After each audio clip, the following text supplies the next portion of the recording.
एकीकडे सरकार digital school, digital India यासारख्या योजनांचा, यासारख्या डिजिटलायझेशनच्या मोठमोठ्या गप्पा मारत असल्या तरी सातपुड्याच्या दुर्गम भागात असलेल्या जिल्हा परिषद शाळेची कॉमस्कोर नुसार आता isakal.com आहे देशातील नंबर 1 ची मराठी न्यूज वेबसाईट। प्रत्येक अपडेटसाठी isakal.com ला नक्की भेट द्या।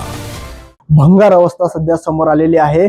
मी सध्या मांडवी खुर्द या जिल्हा परिषद शाळेत आहे। 288 पटसंख्येची ही शाळा आहे। विद्यार्थी, आदिवासी विद्यार्थी, पाड्यावरचे विद्यार्थी या ठिकाणी शिक्षण घेत असतात। मात्र याच विद्यार्थ्यांना जीव धोक्यात घालून शिक्षण घ्यावं लागत असल्याची भीषण परिस्थिती, अत्यंत दुर्दैवी चित्र या ठिकाणी पाहायला मिळत आहेत। पहिली ते 7वी पर्यंतचे विद्यार्थी या ठिकाणी शिक्षण घेत आहेत। एकूण 7 वर्ग खोल्या आहेत, मात्र त्यापैकी फक्त 2च वर्ग खोल्या ज्या आहेत त्या चांगल्या आहेत। त्यापैकी 5 वर्ग खोल्या ज्या पूर्णतः भंगार अवस्थेत आहेत, पडक्या अवस्थेत आहेत। आपण दृश्याच्या माध्यमातून बघू शकतो, ज्या वर्ग खोलीमध्ये विद्यार्थी शिक्षण घेत आहेत त्या वर्ग खोल्यांचे पत्रे जे आहेत ते उघडलेले आहेत। कुठेतरी भिंतींना भेगा पडलेल्या आहेत। ह्या भिंती कधी पडतील हे सांगणं कठीण आहे। मात्र आपण बघू शकतो एका लाकडीच्या सहाय्याने जे पत्रे आहेत त्यांना आधार देण्यात आलेला आहे।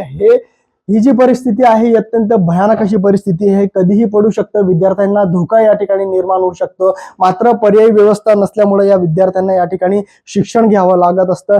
निर्लेखित करण्याचे आदेश असले तरी अद्यापही या शाळा आहे निर्लेखित केलेल्या नाहीयेत। मात्र पर्यायी व्यवस्था नसल्यामुळे या विद्यार्थ्यांना या ठिकाणी जीव धोक्यात घालून शिक्षण घ्यावं लागत असल्याची परिस्थिती सध्या पाहायला मिळते। मात्र एकीकडे शिक्षण विभाग करतं तरी काय, विद्यार्थ्यांच्या या समस्येकडे दुर्लक्ष का केलं जातंय असा गंभीर प्रश्न या ठिकाणी आता उपस्थित होत आहेत। तर या विद्यार्थ्यांना या ठिकाणी शिक्षण घेत असताना काही बरं वाईट झालं तर याचा जबाबदार कोण असा देखील प्रश्न या ठिकाणी उपस्थित होतोय। नंदुरबारहून सागर निकवाडे, साम टीव्ही न्यूज।